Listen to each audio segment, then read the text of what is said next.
தீபம் விளக்கேற்றும் எண்ணெய் வழங்கும் திருக்கார்த்திகை ஸ்பெஷல் திருவண்ணாமலை திருத்தலங்கள். தீபம் விளக்கேற்றும் எண்ணெய் ஒரு தெய்வீக அனுபவம்.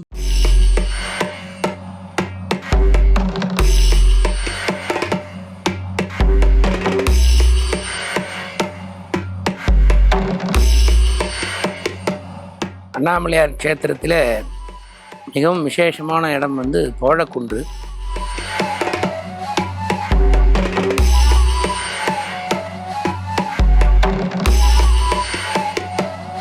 இந்த மலையினுடைய கல்லிலே வந்து குடைந்து விநாயகர், முருகப்பெருமான், பைரவர், சுவாமி, வீரபத்ரர் இந்த 5 விதமான தெய்வத்தினுடைய உருவச்சிலையை வந்து அவங்க வந்து குடைவரையாக பண்ணியிருக்காங்க.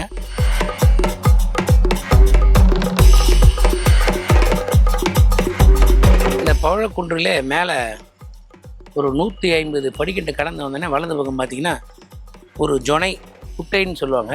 இது வந்து இந்த அபிஷேகத்துக்கு தீர்த்தம் எடுக்கிற மாதிரி ஒரு அந்த காலத்தில் அதில் தீர்த்தங்கள் இருக்கின்றது.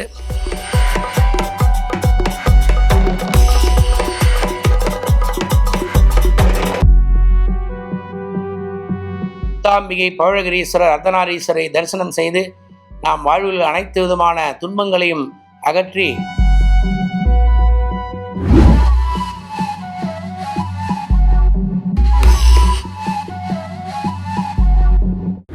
நேயர்களுக்கு அன்பு வணக்கம். நாம தீப நகரமாம் திருவண்ணாமலையில இருக்கோம். அப்படி திருவண்ணாமலைக்கு வர்றவங்க எல்லாருமே தரிசிக்க வேண்டிய பல தலங்கள் இருக்கு.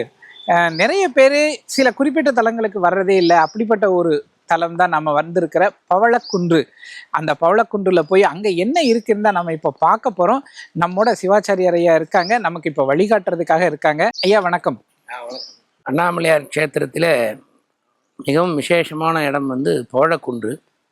இந்த பவழக்குன்றுன்றது என்னன்னு கேட்டிங்கன்னா, சின்ன கடை தெரு என்று சொல்லக்கூடிய அந்த தெருவில் உள்ள பவழக்குன்றுன்ற ஒரு மடம் இருக்குது.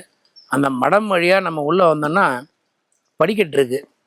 சுவாமி அந்த பாதை வழியாக ஏறி பவழக்குன்று உள்ளே வந்து சுவாமி, அம்பாள், அர்த்தநாரீஸ்வரர் மெயினாக சிவசக்தி ஸ்வரூபமாக அண்ணாமலையார் காட்சி சேரக்கூடிய இந்த பவழக்குன்று இந்த ஆலயத்தில் மிகவும் சிறப்பு வாய்ந்த ஆலயம். ஆலயத்தை நாம் இப்பொழுது தரிசனம் செய்வோம்.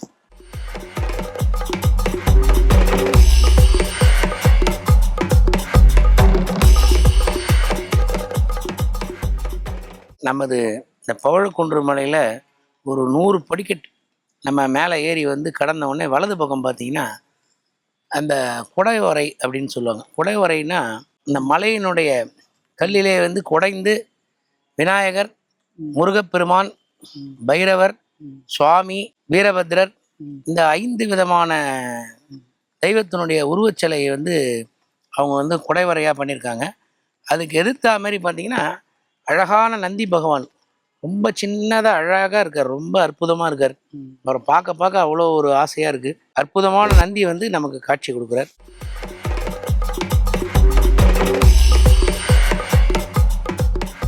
இந்த பவழக்குன்றிலே மேலே ஒரு 150 படிக்கட்டு கடந்து வந்தோடனே வலது பக்கம் பார்த்திங்கன்னா ஒரு ஜொனை குட்டைன்னு சொல்லுவாங்க.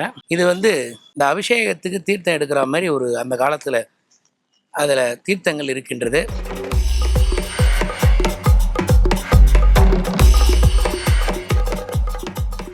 நம பார்வதி பதையே ஹரஹர மகாதேவா. தென்னாளுடைய சிவனே போற்றி, எந்நாட்டவர்க்கும் மெரிவா போற்றி, அண்ணாமலை மன்னா போற்றி, கண்ணாரபத கடலே போற்றி, அண்ணாமலையானே போற்றி போற்றி. மெய்யன்பர்களே, பக்தகுடிகளே, நினைத்தாலே முக்தி தரக்கூடிய திருத்தலம் திருவண்ணாமலை.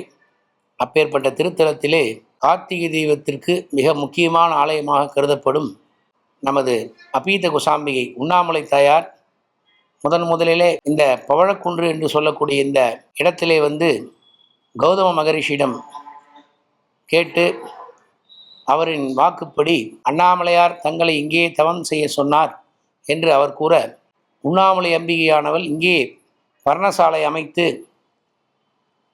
மிக சிறப்பான முறையிலே கடும் தவம் புரிந்தார். அந்த தவத்திற்கு இடையூறு வராமல் 4 திசையிலும் 4 தேவதைகளையும் துர்கா அம்பிகையை காவலுக்கும் வைத்து இந்த தவத்தை மேற்கொண்டார். அப்பொழுது மகிஷாசுரன் என்று சொல்லக்கூடிய அசுரன் இந்த அம்பிகை தவத்தை கலைத்து அம்பாளை இங்கே தவம் செய்ய விடாமல் இடையூறுகள் செய்ய அம்பாள் துர்க்கையை அனுப்பி மகிஷாசுரனை வதம் செய்தார். அப்பொழுது அந்த மகிஷாசுரன் தலையை வெட்டும் பொழுது அதிலுள்ளே ஒரு லிங்கமானது இருந்தது. அம்பிகையானவள் அதை எடுத்தவுடன் அந்த லிங்கம் அம்பிகையின் கையிலே ஒட்டி கொண்டது. அப்பொழுது அம்பாள் கௌதம மகரிஷியிடம் கேட்க, பரமேஸ்வரனே அசரீரி வாக்காக இங்கே கத்தியினாலே கற்க தீர்த்தம் என்று சொல்லக்கூடிய இந்த கத்தியினாலே நீ இங்கே தரையை பிளந்தால் கங்கா, யமுனா, நர்மதா, சரஸ்வதி, கோதாவரி, சோன நதி என்று சொல்லக்கூடிய அனைத்து புண்ணிய நதிகளும் இங்கே வரும். அந்த நதியிலே நீ 30 நாட்கள் தவம் இருந்து அங்கே நீராடி பூஜை செய்து வந்தால் அந்த கையில் இருக்கக்கூடிய லிங்கமானது விலகும் என்று அண்ணாமலையார் வாக்காக சொன்னார். பிறகு அம்பாள் 30 நாட்கள் அந்த கற்க தீர்த்தத்திலே ஸ்நானம் செய்து பூஜைகள் எல்லாம் செய்து வந்த பிறகு அந்த லிங்கமானது அம்பாளின் கையிலிருந்து வெளியே வந்தது. அதை பாப விமோசன லிங்கம் என்று ஸ்தாபனம் செய்து அம்பாள் அங்கே பூஜை செய்து பிரதிஷ்டை செய்தார். அந்த லிங்கத்தை யாரெல்லாம் துர்க்கையம்மன் கோயில் உள்ள அந்த பாப விமோசன லிங்கத்தை நாம் தரிசனம் செய்கிறோமோ அந்த லிங்கத்தை தரிசனம் செய்தால் நமக்குள்ள அனைத்து விதமான பாவங்களும் நிவர்த்தியாகும். அப்பேற்பட்ட இந்த பவழக்குன்றிலே அம்பாள் தவம் இருந்த இடம். அம்பாளுடைய விசேஷமான இந்த இடத்திலே விநாயகர், முருகர், முக்தாம்பிகை என்று சொல்லக்கூடிய அம்பாளினுடைய பேர். அர்த்தநாரீஸ்வரரை கௌதம மகரிஷி பிரதிஷ்டை செய்து சிவலிங்கத்தையும் பிரதிஷ்டை செய்து பவழகிரீஸ்வரர் என்ற நாமத்துடன் இங்கே நந்திகேஸ்வருடன் அற்புதமாக விளங்கி கொண்டிருக்கின்றார். இந்த அற்புதமான இடத்திலே நாம் வர என்ன புண்ணியம் செய்திருக்க வேண்டும்? இந்த அம்பாளுக்கு இடப்பாகம் பெற்று சிவசக்தி ஸ்வரூபமாக காட்சியளிக்கக்கூடிய இந்த அர்த்தநாரீஸ்வரர் ஒரு கால பூஜை திட்டத்திலே இருப்பதால் தற்பொழுது ஆலயமானது நடை சாட்டப்பட்டுள்ளது. நாம் அனைவரும் ஒவ்வொருவரும் திருவண்ணாமலைக்கு வரும்போது இந்த விசேஷமாக கார்த்திகை தீபம் ஜோதி சிவசக்தி ஸ்வரூபமாக அம்பாள் காட்சி கொடுக்கிறார்.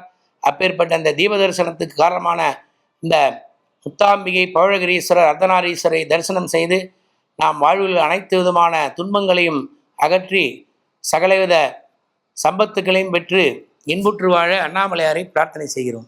நம பார்வதி பதையே அரகர மகாதேவா. தீபம் விளக்கேற்றும் எண்ணெய் வழங்கும் திருக்கார்த்திகை ஸ்பெஷல் திருவண்ணாமலை திருத்தலங்கள். தீபம் விளக்கேற்றும் எண்ணெய் ஒரு தெய்வீக அனுபவம். சக்தி விகடனின் வீடியோக்களை தொடர்ந்து காண இந்த சேனலை சப்ஸ்கிரைப் செய்யுங்கள். வீடியோ குறித்த தகவலை உடனுக்குடன் அறிய பெல் ஐகானை கிளிக் செய்யுங்கள். வீடியோக்களை உங்கள் நண்பர்களுக்கும் உறவுகளுக்கும் பகிர்ந்து கொள்ளுங்கள். என்றென்றும் இறைப்பணியில் உங்களோடு சக்தி விகடன்.